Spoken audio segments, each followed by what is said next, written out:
Hello guys, welcome again my new video. आज के video में हम ये देखेंगे कि गाइस जो भी एमएनसी कंपनी होती हैं उसमें सबको पता है कि पहला राउंड हमारा एप्टीट्यूड राउंड होता है। सेकंड हमारा किसी किसी कंपनी में सेकंड राउंड कुछ और भी हो सकता है, लाइक वो राउंड आपका ऐसे राइटिंग भी हो सकता है, आपका कोडिंग राउंड भी हो सकता है।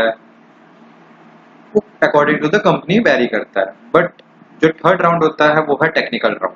तो टेक्निकल राउंड में हमारा जो फेस टू फेस इंटरव्यू होता है, तो उस फेस टू फेस इंटरव्यू में इंटरव्यूअर आपको टेक्निकल क्वेश्चंस भी पूछते हैं और कभी कभी आपको कोडिंग क्वेश्चन भी पूछे जा सकते हैं। तो जो कोडिंग क्वेश्चंस होते हैं ना, उसको मैंने यहाँ पे लिस्ट आउट किया गया है। और गाइस मैंने 4F5 कंपनी में इंटरव्यू दिया हुआ है, तो मेरे को थोड़ा एक्सपीरियंस था, तो मैंने कुछ क्वेश्चंस लिस्ट आउट किए हुए हैं। तो अधिकतर अधिकतर जो एमएनसीज होती हैं वो इसी में से क्वेश्चन पूछती हैं। लाइक वो आपका बेसिक कोडिंग स्किल्स चेक करती हैं। तो जो भी मैंने क्वेश्चन लिस्ट आउट किए हुए हैं उसमें सारे बेसिक्स कवर हो जाते हैं। तो हमारा फर्स्ट क्वेश्चन जो कंपनी अधिकतर पूछ सकती है वो है फिबोनाची सीरीज।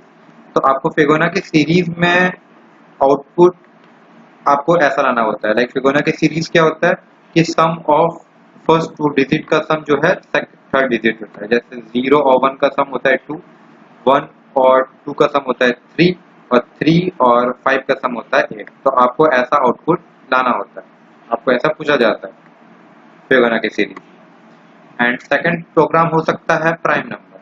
प्राइम नंबर का हम लोग जैसा पढ़ते हैं लाइक फर्स्ट ईयर में जो बच्चे कि चेक नंबर इज प्राइम और नॉट, बट कंपनीज में अधिकतर पूछा जाता है कि check prime number between 10 to 50। यहाँ पे कुछ भी हो सकता है, लाइक यहाँ पर 30 से 40 भी हो सकता है, 50 से 100 भी हो सकता है, कुछ भी पूछा जा सकता है। पर वो हमेशा जो प्राइम नंबर पूछा जाता है वो बिटवीन में पूछा जाता है।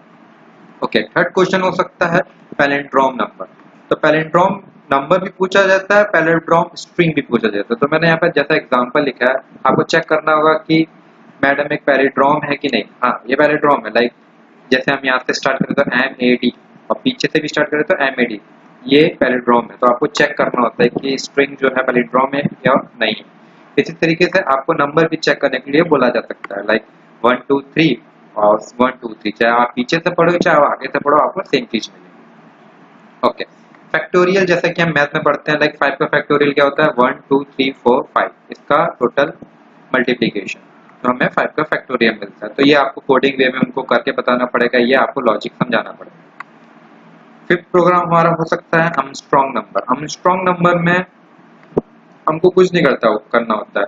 लाइक जो भी हमें दिया हुआ नंबर होता है उस पर एक डिजिट का हमको क्यूब फाइंड करना होता है और सम करना होता है। फिर चेक करना होता है जो भी हमने इनपुट नंबर लिया था और सॉल्यूशन करने के बाद वो सेम नंबर मिल रहा है तो वो नंबर आर्मस्ट्रांग नंबर हो, अदरवाइज वो नंबर नॉट आर्मस्ट्रांग होगा। तो आपको ये नंबर चेक करने के लिए बोला जा सकता है और आपको लॉजिक भी पूछा जा सकता है। Sum of digit. Sum of digit एक काफी सिंपल प्रोग्राम है। इसमें क्या करना होता है कि आपको एक यूजर से इनपुट लेना होता है और जो भी यूजर ने इनपुट दिया है वो 3 डिजिट भी हो सकता है, 4 डिजिट भी हो सकता है, 5 डिजिट भी हो सकता है। जो भी डिजिट आपने लिखी है उनका ईच डिजिट का सम आपको एज ए आउटपुट में आना चाहिए। ये भी क्वेश्चन काफी बार पूछा जा सकता है। और रिवर्स नंबर 7th पोजीशन पे आता है रिवर्स नंबर। रिवर्स नंबर में आपको इनपुट देना होगा 1 2 3 और आपका आउटपुट आना चाहिए 4 3 2 1। ये काफी सिंपल प्रोग्राम है, बट गाइस कभी कभी हम लोग इसमें कंफ्यूजन हो जाता है। एक प्रोग्राम हो सकता है swap two number without using third variable. Like आपका वेरिएबल ए में होगा 1, वेरिएबल बी में होगा 2, तो आपको आउटपुट में क्या आना चाहिए, वेरिएबल बी में आना चाहिए 1 और वेरिएबल ए में आना चाहिए 2। बट आपको ये आपको ध्यान देना है कि आपको थर्ड वेरिएबल यूज नहीं करना है। ओके, 9 प्रोग्राम हो सकता है print hello without using semicolon. Like हम लोग जब नॉर्मली प्रिंट करते हैं तो लास्ट में लोग सेमीकोलन लिखते हैं, बट आपको विदाउट सेमीकोलन यूज करके हेलो की स्क्रीन पे प्रिंट करवाना है। वो आप कैसे भी करवा सकते हो, बट आपको ये लॉजिक या प्रोग्राम करके उनको बताना होगा। और गाइस वो कभी कभी ये भी पूछते हैं कि write C program without using the main function. Because हम जब फर्स्ट बार पढ़ते हैं तो हमें यही पता होता है कि जो प्रोग्राम लिखे जाते हैं वो ऑलवेज मेन फंक्शन से लिखे जाते हैं। बट ये पॉसिबल है कि हम प्रोग्राम लिख सकते हैं विदाउट यूजिंग मेन फंक्शन। तो आपको यह सब पूछा जा सकता है। आपको मैट्रिक मल्टीप्लिकेशन भी पूछा जा सकता है। लाइक आपको दो मैट्रिक्स दे देंगे, उनको बोलेंगे आप मल्टीप्लाई करके दिखाओ, उसका आपको लॉजिक पूछा जा सकता है कि कैसे रो से रो मल्टीप्लाई होता है, कॉलम से कॉलम, ये आपको पूछा जा सकता है। तो ये काफी इंपॉर्टेंट क्वेश्चन हो जाता है। और आपको डेसिमल टू बाइनरी या बाइनरी टू डेसिमल, इनका कोई भी सीक्वेंस वो पूछा जा सकता है। लाइक आपको 4 दे देंगे, आपको बाइनरी फॉर्म में कन्वर्ट करना पड़ेगा, या बाइनरी दे देंगे, आपको डेसिमल में कन्वर्ट करना होगा। उसके बाद आपको परफेक्ट स्क्वायर पूछा जाता है कि पूछा होता है कि 36 एक परफेक्ट स्क्वायर है या नहीं है। ये आपको चेक करके बताना होगा अपने लॉजिक में, कि आपको सी प्रोग्रामिंग में या कोई भी लैंग्वेज में आप कैसे कर सकते हो। उसके बाद आपको लिंक लिस्ट में आपको सिंगल लिंक लिस्ट और डबल लिंक लिस्ट, जो बच्चे की ब्रांच आईटी और सीएस है वो आराम से समझ जाएगा कि सिंगल लिंक लिस्ट और डबल लिंक लिस्ट क्या होता है।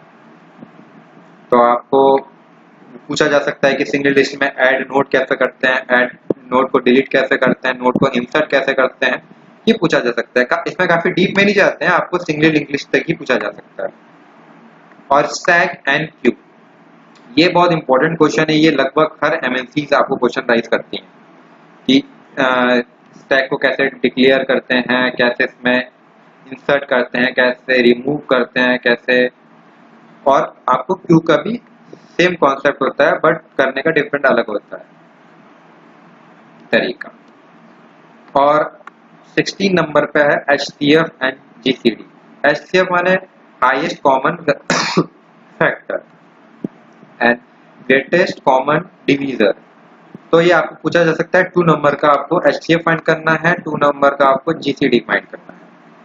और आपको जो शॉर्टिंग एल्गोरिथम है वो इन चारों शॉर्टिंग में से लगभग देखा गया कि पूछी जाती है। Bubble short, selection short, insertion short और मर्ज शॉर्ट। तो आप कभी भी एमएनसीज का इंटरव्यू देने जाइए, ये क्वेश्चंस को जरूर गो थ्रू करिए, क्योंकि ये क्वेश्चंस हमेशा पूछे गए हैं। मैंने भी अपना इंटरव्यू दिया था तो मेरे को भी पूछे गए थे इसमें से कुछ क्वेश्चंस। तो आप जरूरी नहीं है कि हर क्वेश्चन आपको इसमें से, बट ये काइंड ऑफ इम्पोर्टेंट क्वेश्चंस हैं जो आपको हमेशा पूछे जा सकते हैं। तो ये काफी सरल क्वेश्चन है, इतने टफ इनका लॉजिक नहीं होता, बट कभी कभी आप नर्वस हो जाते हो, सिंपल क्वेश्चन का भी आंसर हम नहीं दे पाते। तो आप एक बार इंटरव्यू जाने से पहले ये क्वेश्चन को जरूर देंगे। तो अगर आपको इसका सोल्यूशन भी चाहिए तो आप कमेंट बॉक्स में बोल सकते हो, अदरवाइज आपको इसके सोल्यूशन नेट पे काफी मिल जाएंगे। तो thank you for watching guys. अगर आपको वीडियो अच्छी लग रही है तो आप प्लीज सब्सक्राइब करिए।